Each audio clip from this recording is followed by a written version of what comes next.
Infinite potential well. ये problem infinite potential well है, इसकी बहुत सारी एप्लीकेशंस हैं। सॉलिड स्टेट 2 है ना, उसमें ये इनफिनिट पोटेंशियल वेल जो है वो बहुत ज्यादा अप्लाई होता है, तो इसलिए जरा इसको गौर से पढ़िएगा।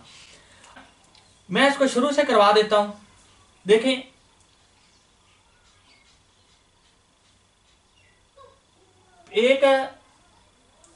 पहले एक बैरियर का कंसेप्ट है। मैं ये कहता हूं कि जैसे मिसाल के तौर पे, हाँ, एक जमीन के ऊपर एक रैंप सा बना हुआ है और यहां पर एक बॉडी है, यहां पर पोटेंशियल एनर्जी 0 और यहां पर 10 जूल। अगर आप इसको 5 जूल एनर्जी देंगे तो क्या होगा, ये इस निसफ डिस्टेंस पे पहुंच के तो यहां से वापस आ जाएगी। 7 जूल देंगे तो कुछ ऊपर यहां पहुंच के वापस आ जाएगी। और अगर आप इसको 12 जूल एनर्जी देंगे फॉर एग्जांपल, तो फिर ये बाल जो है यहां चली जाएगी। अब यहां पर पहुंच के इस बाल के अंदर 10 जूल पोटेंशियल एनर्जी होगी और 2 जूल काइनेटिक एनर्जी होगी, जिससे ये बाल आगे मूव करेगी और यहां पहुंच जाएगी। इसका मतलब है यहां पर ये बैरियर है, इस बैरियर को मैं लिख लेता हूं V0 से, और जो काइनेटिक एनर्जी दे रहा हूं उसको E से। तो इसका ये मतलब होगा कि अगर एनर्जी लेस देन है V0 से, तो देन क्या होगा, ये पार्टिकल यहां से, अगर एनर्जी आप बैरियर से कम देते हो तो ये पार्टिकल वापस रिफ्लेक्ट हो जाएगा, आगे ट्रांसमिट नहीं होगा। तो फिर मैं कहूंगा कि अगर ये कंडीशन है जिसमें एनर्जी बैरियर से कम है, तो फिर ट्रांसमिशन की प्रोबेबिलिटी 0 है और रिफ्लेक्शन की प्रोबेबिलिटी 1 है, यानी पार्टिकल डेफिनेटली हर सूरत में रिफ्लेक्ट ही होगा। अच्छा, अगर मैं एनर्जी इस बैरियर से ज्यादा देता हूं तो देन क्या होगा, देन ये होगा कि ट्रांसमिशन ये क्या है 1 होगी और रिफ्लेक्शन ये 0 होगी। और इसको कहते हैं हम पोटेंशियल बैरियर।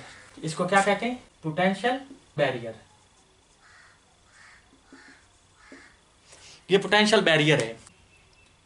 दूसरी एक और प्रॉब्लम इससे मिलता जुलता है कि अगर ये पोटेंशियल एक दफा बढ़ जाता है और फिर वापस कम नहीं होता, बल्कि ये वापस आगे इसी तरह से रहता है, सो ऑन, हमेशा के लिए। तो आप अगर 10 जूल एनर्जी दे दोगे, 10 से कम दोगे तो रिफ्लेक्ट होगा, और 10 जूल की बजाय 12 जूल या 14 जूल दोगे तो फिर पार्टिकल 2 या 4 जूल एनर्जी से हमेशा के लिए इस लाइन के ऊपर मूव करता रहेगा। तो ये जो दूसरा प्रॉब्लम मैंने लिखा है ना, this is called potential step, या स्टेप पोटेंशियल कहते हैं। क्लासिकल मैकेनिक्स के मुताबिक रिफ्लेक्शन और ट्रांसमिशन एक जैसी होगी, दोनों तरफ से एक रैंप बना देता हूं, यानी इस तरफ भी V0 10 जूल है, इस तरफ भी V0 10 जूल है। अब पार्टिकल को मैं एनर्जी देता हूं 5 जूल। पार्टिकल क्या करेगा, यहां से जाएगा, इधर से यहां से पलटेगा। तो इसका मतलब है कि इन दो बाउंड्रीज के दरमियान ये टू एंड फ्रो मूव करता रहेगा, और ये पार्टिकल यहां से या यहां से निकल नहीं सकेगा बाहर की तरफ। This problem is very well known और बहुत इंपॉर्टेंट है न्यूक्लियर फिजिक्स में भी, सॉलिड स्टेट फिजिक्स में भी, and this is called potential well. Well के मीनिंग से आप वाकिफ होगे। एक कुआं, एक गड्ढा बना हुआ है, उसके अंदर पार्टिकल है। अमली एग्जांपल आपको अभी थोड़ी देर में बताता हूं। तो पार्टिकल इस वेल के अंदर ट्रैप्ड है, टू एंड फ्रो रिफ्लेक्ट हो रहा है। क्या ये पार्टिकल इस वेल से बाहर भी निकल सकता है या नहीं? तो उसका जवाब जाहिर है कि हाँ में है। बाउंड्री ये 10 जूल है, ये भी 10 जूल है। अगर पार्टिकल को आप 10 से ज्यादा एनर्जी देंगे, मिसाल के तौर पर 15 जूल एनर्जी देंगे, और अगर इस तरफ इसको मूव कर रहा है तो यहां से ये पार्टिकल बाहर निकल जाएगा। तो हम कहते हैं कि ये पार्टिकल इस वेल से बाहर निकल गया, एस्केप कर गया है। ये जो पोटेंशियल वेल है ना, इसको कहते हैं फाइनाइट पोटेंशियल वेल। अब यहां पर इस पोटेंशियल को 10 जूल से बढ़ा के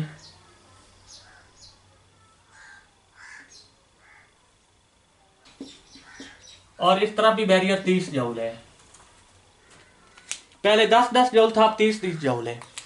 तो अब पार्टिकल जो है उसके लिए जो बाउंड्रीज पे जो पोटेंशियल है वो पहले के मुकाबले में बढ़ गया है, लेकिन है अभी भी ये finite potential well.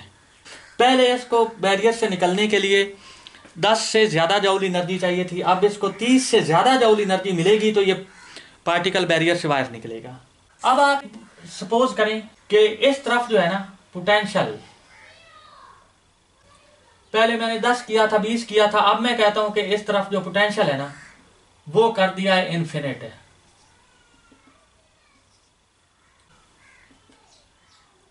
We potential जो है वो इन्फिनिट है इस तरफ भी, और वी पोटेंशियल जो है वो इन्फिनिट है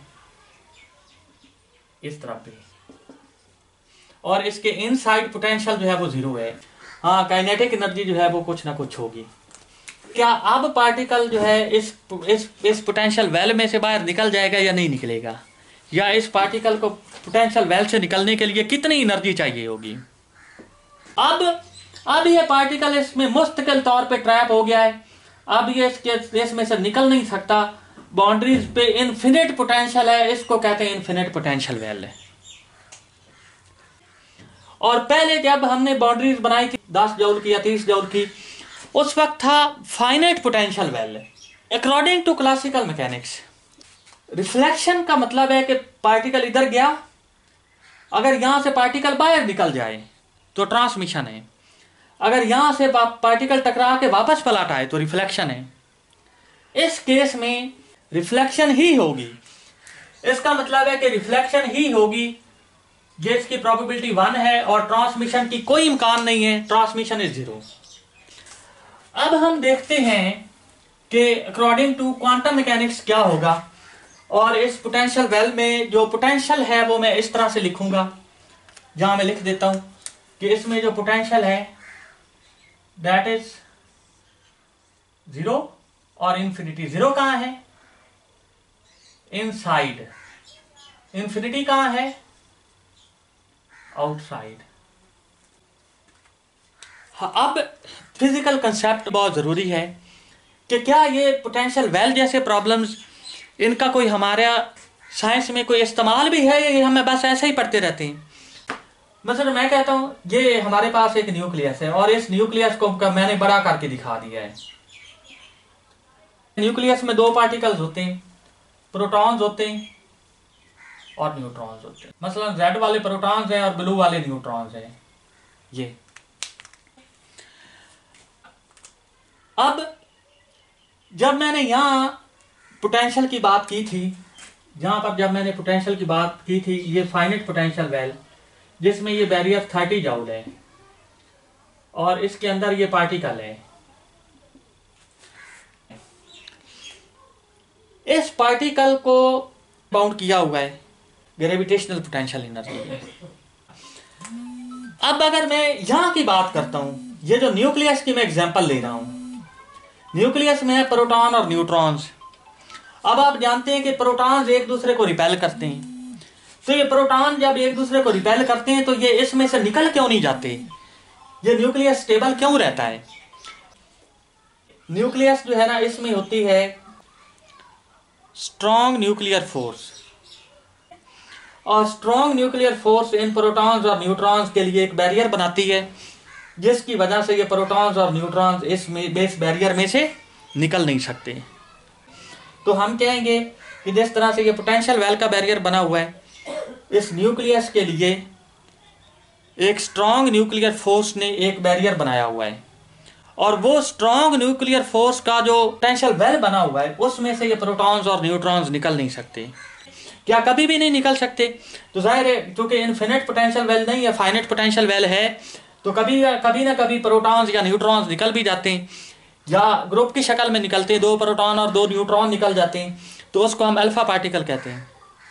तो ये इस पोटेंशियल वेल की एक एप्लीकेशन हो गई। इसके अलावा एक और एप्लीकेशन है, ये तो न्यूक्लियस की मैंने मिसाल ले ली, इसके अलावा एक और एग्जांपल है सॉलिड स्टेट से। मसलन मैं 1 डायमेंशनल सॉलिड ले रहा हूं, सॉलिड में आप लोग जानते हैं कि फ्री इलेक्ट्रॉन्स होते हैं। वो फ्री इलेक्ट्रॉन्स कहाँ से आते हैं? वो फ्री इलेक्ट्रॉन्स इस तरह से आते हैं कि हर एटम एक इलेक्ट्रॉन जो है वो फ्री छोड़ देता है। अब इसने एक इलेक्ट्रॉन फ्री छोड़ा हुआ है, इसने एक इलेक्ट्रॉन, इसने एक इलेक्ट्रॉन, सब ने एक एक इलेक्ट्रॉन फ्री छोड़ा हुआ है, जिससे क्या होगा, यहां पर फ्री इलेक्ट्रॉन्स होंगे। अब ये फ्री इलेक्ट्रॉन्स जो मैंने ये बनाए हैं, आप लोग जानते हैं कि ये फ्री इलेक्ट्रॉन्स रेस्ट की हालत में नहीं होते। क्या करते हैं? ये मूव कर रहे होते हैं। इनकी मोशन कैसे होती है? रैंडम मोशन होती है, to and fro, random motion, हर तरफ जा रहे हैं, आ रहे हैं। ठीक है।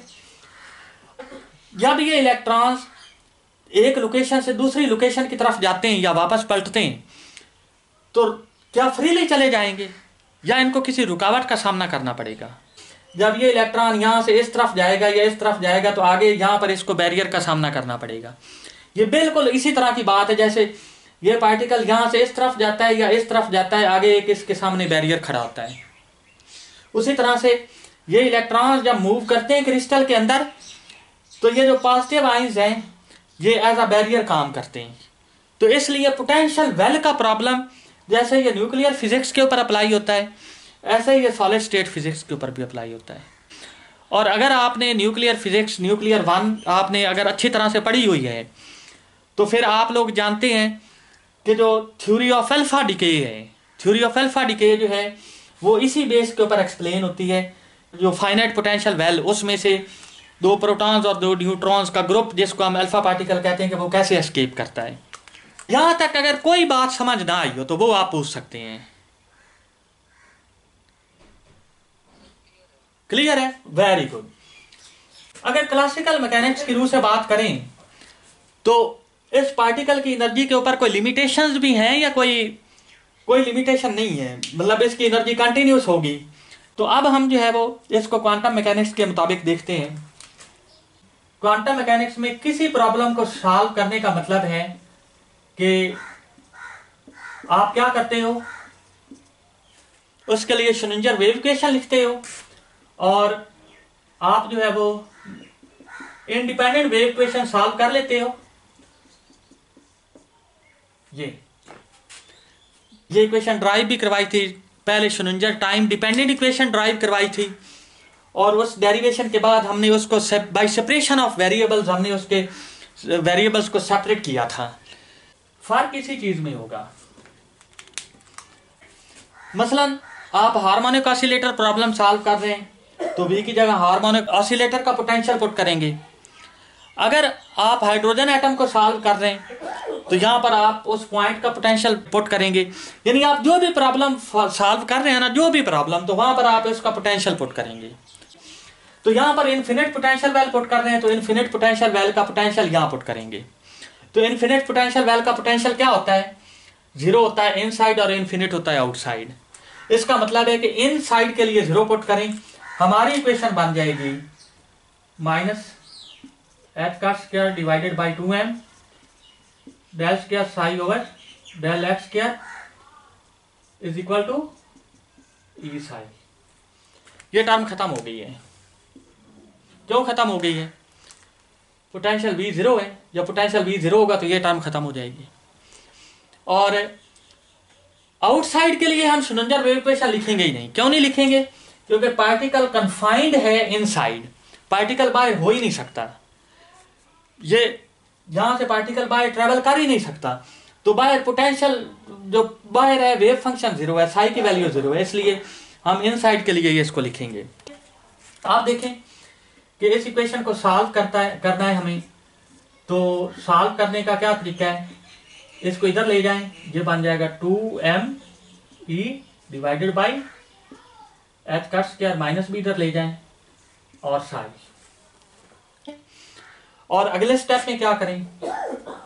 del square psi over del x², ये इसको पुट कर देते हैं k² psi, this will be equal to -k² psi। इसको हमने k² पुट किया है और इसको दूसरी तरफ ले आए तो ये +k² psi and this will be equal to 0। इसको सॉल्व करने का जो है ना एक तरीकाकार है। अब आप जरा गौर करें इस इक्वेशन के ऊपर। This one. आप लोग देख सकते हैं कि फंक्शन का सेकंड डेरिवेटिव उसी के प्रोपोर्शनल है। फंक्शन का सेकंड डेरिवेटिव साई का सेकंड डेरिवेटिव साई के ही प्रोपोर्शनल है। तो कौन सा ऐसा फंक्शन है जिसका आप डेरिवेटिव लो तो वो उसी के बराबर आ जाए? या ये फर्स्ट ऑर्डर, ये सेकंड ऑर्डर एक सिंपल डिफरेंशियल इक्वेशन बनती है। आप लोगों ने मैथमेटिकल मेथड्स में और अपनी डिफरेंशियल इक्वेशन वगैरह के कोर्स में आपने काफ़ी सारी कॉम्प्लिकेटेड इक्वेशन सॉल्व की हुई है, तो उनके सामने कुछ भी नहीं है। इस इक्वेशन को देखें, del square psi over del x square. अगर साई मिसाल के तौर पे है हमारे पास ए साइन के एक्स, तो इसका डेरिवेटिव क्या होगा? ए साइन का डेरिवेटिव कॉस के एक्स, और इस अंदर वाले फंक्शन का डेरिवेटिव के आ जाएगा। इसका फिर डेरिवेटिव लें तो ये क्या बन जाएगा? के ए कॉस एक्स का डेरिवेटिव माइनस साइन के एक्स, और के एक्स का डेरिवेटिव के आ जाएगा, यहां आ जाएगा। और क्या होगा? के स्क्वायर, और ये किसके बराबर है? ये साई के बराबर है।